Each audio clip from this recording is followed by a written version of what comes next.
সংস্কার বাংলাদেশে এখন সবচেয়ে বেশি উচ্চারিত শব্দটি হচ্ছে সংস্কার। অন্তর্বর্তীকালীন সরকারের যারা দায়িত্বে আছেন তারা বারবার বলছেন তারা কার্যকর একটি সংস্কার করতে চান। রাষ্ট্রীয় ব্যবস্থা, রাজনৈতিক ব্যবস্থা, নির্বাচনী ব্যবস্থার নানা ক্ষেত্রে তারা সংস্কার করতে চান এবং সেই সংস্কার সম্পন্ন করার উপর নির্ভর করবে তারা কতদিন ক্ষমতায় থাকবেন বা কিংবা কখন নির্বাচন হবে, কারণ নির্বাচনের আগে তারা একটি কার্যকর সংস্কার করতে চান। কিন্তু সেই সংস্কারগুলো কোথায় হবে, কিভাবে হবে, কি ধরনের সংস্কার হবে, সেই বিষয়গুলো নিয়ে সুস্পষ্টভাবে কোথাও তেমন কোনো আলোচনা হচ্ছে না।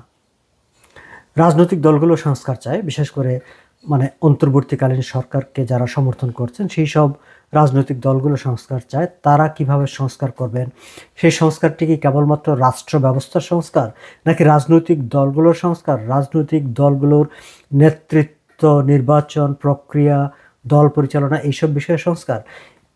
এত বিশদভাবে কোনো বিষয়গুলো নিয়ে এখন পর্যন্ত আলোচনা শুরু হয়নি। তবে আশার খবর হচ্ছে অন্তর্বর্তী সরকারের প্রধান উপদেষ্টা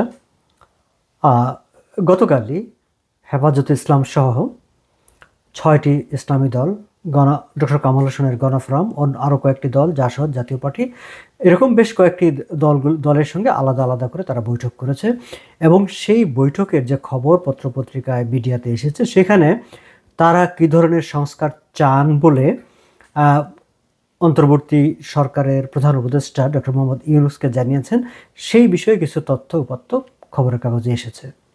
এর আগে জামাত ইসলামের সঙ্গে এবং বিএনপির সঙ্গে প্রধান উপদেষ্টার আলাদা আলাদা বৈঠক হয়েছিল এবং সেই সব বৈঠকেও সংস্কার নিয়ে কত কিছু আলাপ আলোচনা হয়েছে। অবশ্যই এই যে এখন পর্যন্ত সংস্কারের যেই কয়েকটি বিষয় উচ্চারিত হচ্ছে, আলোচিত হচ্ছে, দর্শক এর বাইরে ট্রান্সপারেন্সি ইন্টারন্যাশনাল তাদের মতো করে কিছু সংস্কার প্রস্তাব উত্থাপন করেছে সংবাদ সম্মেলন করে।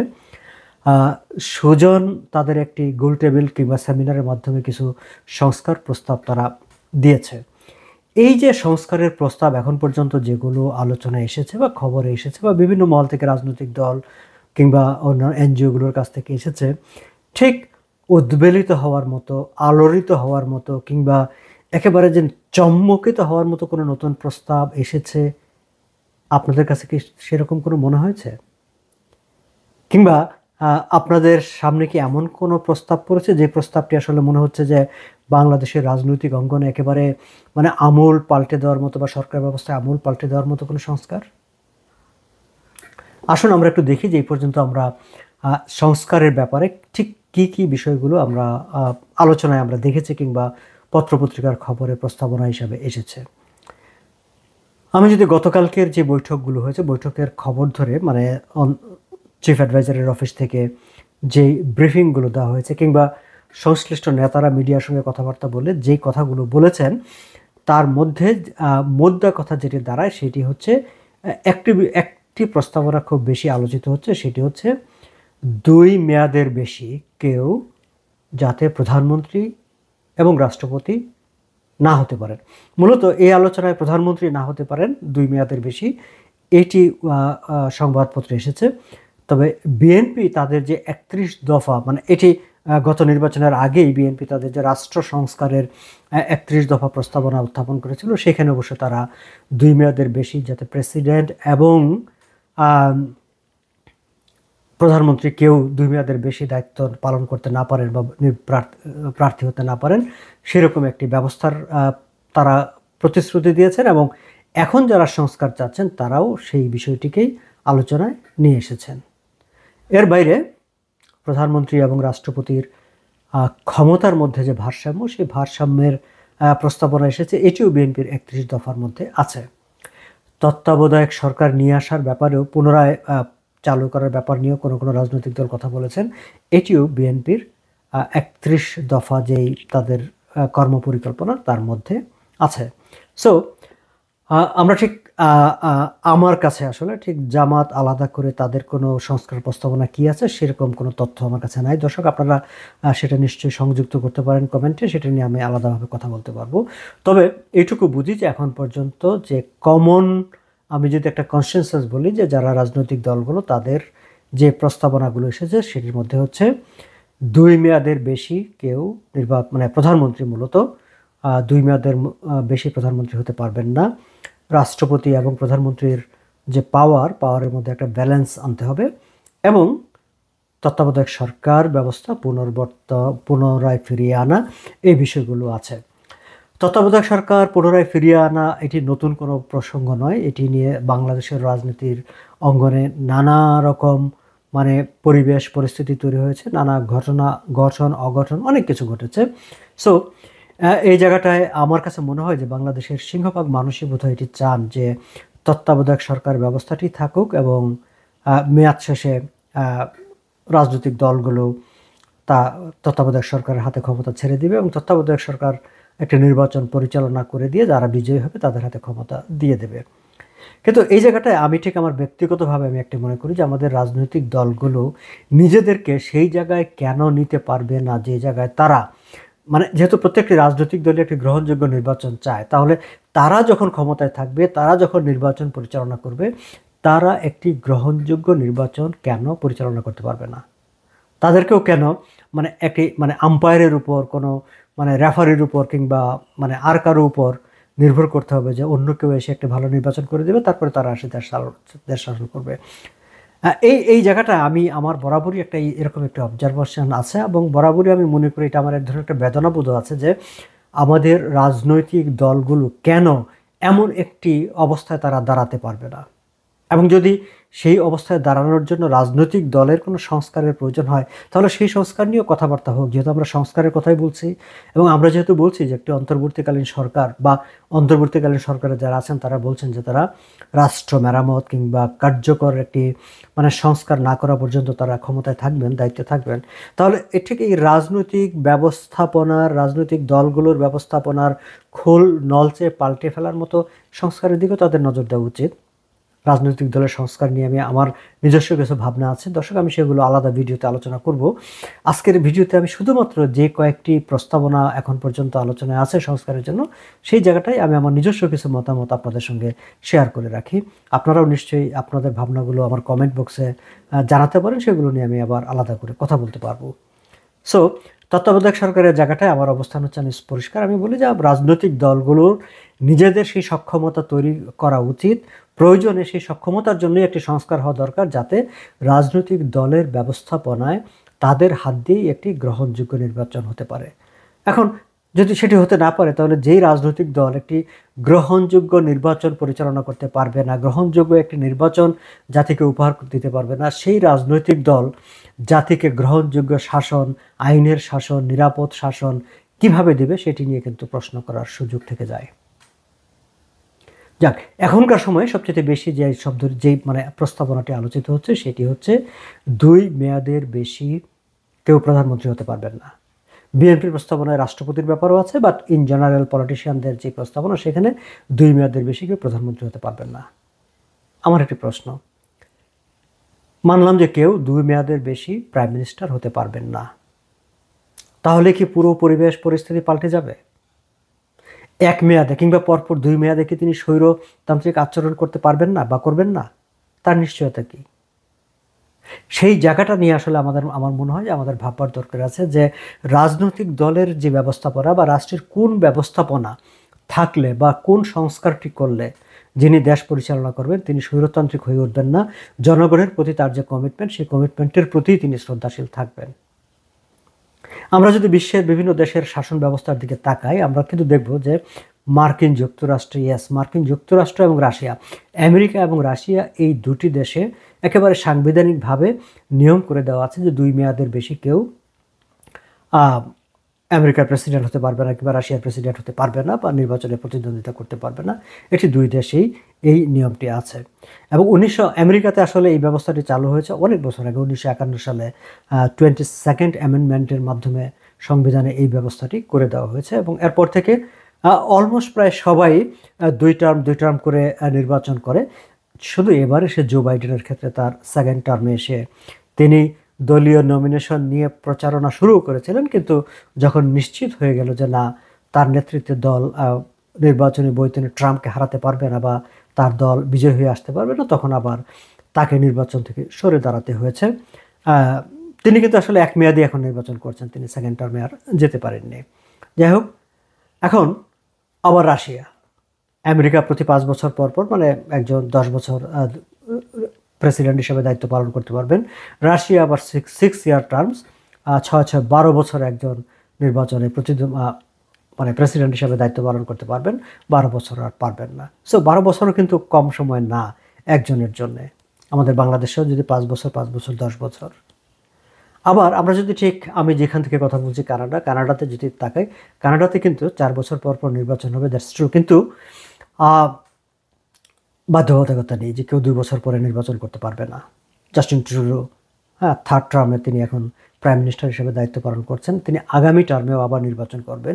যদিও তিনি আর যাতে নির্বাচন না করেন সেটি নিয়ে তুমুল আলোচনা সমালোচনা হচ্ছে, কথাবার্তা হচ্ছে, তার নেতৃত্বে দল জনপ্রিয়তা হারাচ্ছে, কিন্তু তিনি মনে করছেন যে তিনি তার আরও একবার নির্বাচনে প্রতিদ্বন্দ্বিতা করা দরকার, তিনি নির্বাচন করবেন। এবং তার দল যদি সেটিকে মেনে নেয়, বিশেষ লিবারেল পার্টির যদি সেটি তাকে এগ্রি করে, তাহলে তিনি আবার প্রার্থী হবেন।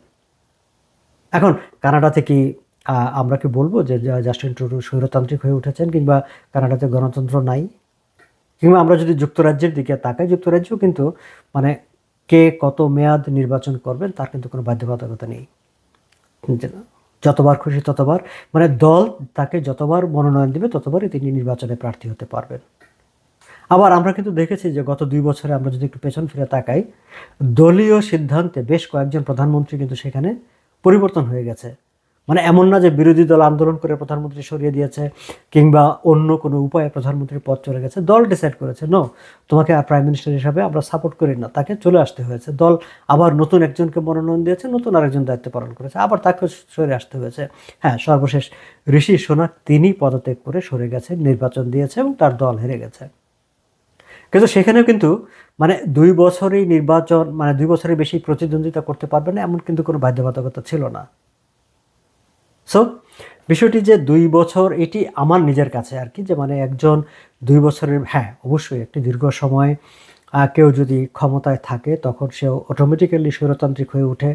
কিন্তু যদি সেই ব্যবস্থাপনাটা, যদি রাজনৈতিক ব্যবস্থাপনা, রাষ্ট্রীয় ব্যবস্থাপনাটা যদি চেক অ্যান্ড ব্যালেন্স, কন্ট্রোল, জবাবদিহিতার ব্যাপার থাকে, তাহলে কিন্তু যেমন আমেরিকাতে তাকে ইউকেতে তাকে দলের কাছে জবাবদিহি করতে হচ্ছে। দলের জবাবদিহিতায় মেয়াদ শেষের আগেই তার প্রধানমন্ত্রিত্ব চলে গেছে, হ্যাঁ, 2 জনেরই চলে গেছে এইভাবে। সো সেখানে কিন্তু মানে 2 বছর মেয়াদ বাধ্যবাধকতা ছিল না এবং পুরো মেয়াদও পালন করতে পারেনি। সো বিষয়গুলো আসলে মূল জায়গাটা রাজনৈতিক দলের ব্যবস্থাপনা, রাজনৈতিক দলের সক্ষমতার, এবং যিনি দল যাকে প্রধানমন্ত্রী হিসাবে কিংবা প্রেসিডেন্ট হিসাবে দায়িত্ব পালনের জন্য পাঠাচ্ছেন তার উপর দলের কতটা নিয়ন্ত্রণ আছে, দল কতটা ডেমোক্রেটিক উপায়ে পরিচালিত হচ্ছে, সেটি কিন্তু একটি গুরুত্বপূর্ণ বিষয়, অন্তত আমরা এই লন্ডনের, ইউকের এই অভিজ্ঞতা থেকে দেখি। আবার একইভাবে আমরা আমেরিকার ক্ষেত্রেও দেখি যে 2য় টার্মের আগেই কিন্তু জো বাইডেনকে মাঠে নামিয়ে দিয়ে আবার ইলেকশনের একেবারে খুব কাছাকাছি সময় এসেও তাকে সরে দাঁড়াতে হয়েছে, কারণ তার দলের মধ্যে তাকে নিয়ে আপত্তি তৈরি হয়েছিল, তার গ্রহণযোগ্যতা চলে গিয়েছিল। সো মূল জায়গাটা কিন্তু আসলে রাজনৈতিক দলের সংস্কারের উপর, রাজনৈতিক দলের মধ্যে ডেমোক্রেটিক প্রসেসের ভিতর। সো যে দলটি, মানে একটি রাজনৈতিক দল তার পরিচালনা, তার ব্যবস্থাপনার মধ্যে, নেতৃত্ব নির্বাচনের মধ্যে, নেতৃত্ব পরিচালনার মধ্যে যদি মানে আইনানুগ ব্যবস্থা না থাকে, ডেমোক্রেটিক প্রসেস না থাকে, তাহলে সেই দলের সেই ব্যক্তিটি যখন বৃহত্তর পরিসরে রাষ্ট্র পরিচালনা করবেন, তিনি ডেমোক্রেটিক প্রসেস বিহেভিয়ার করবেন না, এটাই তো স্বাভাবিক। সো সংস্কারের ক্ষেত্রে আমার কাছে মনে হয়েছে যে এই জায়গাগুলো বিবেচনায় রাখা দরকার। আবার প্রধানমন্ত্রী এবং রাষ্ট্রপতির ক্ষমতার যে ভারসাম্যের কথাটি বলা হয়েছে, ওয়েল, কিন্তু আমার রাষ্ট্রীয় ব্যবস্থা বিশ্বের সব দেশেই, কিন্তু আপনি দেখেন প্রেসিডেন্ট, যেখানে আমেরিকার প্রেসিডেন্সিয়াল কিংবা সেই ক্ষেত্রে তার হাতেই সর্বময় ক্ষমতা। আবার কানাডাতে যেখানে মানে সংসদীয় সরকার, সেখানে প্রাইম মিনিস্টারের হাতেই সর্বময় ক্ষমতা। হ্যাঁ, এখানে মানে রানীর প্রতিনিধি হিসাবে গভর্নর জেনারেল যিনি আছেন, তিনি কিন্তু আসলে কেবল তার একটা অর্নামেন্টাল পোস্ট, তার আসলে কোনো সে নাই, কোনো কথা নাই, কোনো বার্তা নাই। Prime minister is the supreme authority, supreme পাওয়ার। আবার আমরা আমাদের ঠিক পাশের দেশ ভারতের দিকে যদি তাকাই, ভারতেও কিন্তু কোনো বাধ্যবাধকতা নেই যে কত বছর, মানে পরপর 2 টার্ম বা বেশি করতে পারবে কি পারবে না, যত খুশি ততবার, দল যতবার নমিনেশন দেবে ততবারই তিনি নির্বাচনে প্রার্থী হতে পারবেন, জনগণ ভোট দিলে তিনি প্রাইম মিনিস্টার হতে পারবেন। এবং সেখানেও কিন্তু আমরা দেখি যে রাষ্ট্রপতির ভূমিকাটা আসলে একটা অলংকারিক। মূলত সংসদীয় সরকারের রাষ্ট্রপতির ভূমিকাটি অলংকারিকই থাকে, তার বাইরে তার আসলে কোনো পাওয়ার থাকে না। এবং যদি থাকে সেটা, সেই ক্ষেত্রে আসলে একটা টাগ অফ ওয়ারের ব্যবস্থা মানে একটা সুযোগ তৈরি হওয়ার থাকে, মানে এক ধরনের একটা কনফ্লিক্টিং সিচুয়েশন তৈরি হওয়ার সম্ভাবনা থাকে। হয়তোবা সেই সব বিবেচনা করেই মানে রাষ্ট্রপতির পদটিকে অলংকারিক রাখা হয়েছে এবং সংসদীয় ব্যবস্থায় প্রাইম মিনিস্টারের জায়গাটিকেই হয়তো সর্বময় কর্তৃত্বের অধিকারে রাখা হয়েছে। সো এখন পর্যন্ত দর্শক যেসব সংস্কারের প্রস্তাবগুলো আলোচিত হচ্ছে, ঠিক মানে শাসন ব্যবস্থা সংক্রান্ত, এর কোনোটাই যে খুব ম্যাজিক কোনো প্রপোজাল কিংবা এগুলোর কোনো একটাই যে একেবারে পুরো শাসন ব্যবস্থা মানে একেবারে একটা ডেমোক্রেটিক একটা আবহাওয়ার মধ্যে নিয়ে যাবে সেটা আমার কাছে মনে হয় নাই।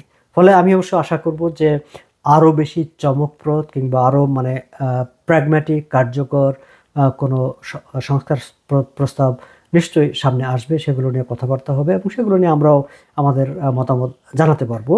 তবে আমি মনে করি যে রাজনৈতিক দলের সংস্কার, রাজনৈতিক দলের ডেমোক্রেটিক প্রসেস নিশ্চিত করা, গণতন্ত্রায়ন, নেতৃত্ব নির্বাচনের গণতন্ত্রায়ন নিশ্চিত করা, সেই ক্ষেত্রে হচ্ছে সবচেয়ে বেশি মনোযোগ দেওয়ার দরকার।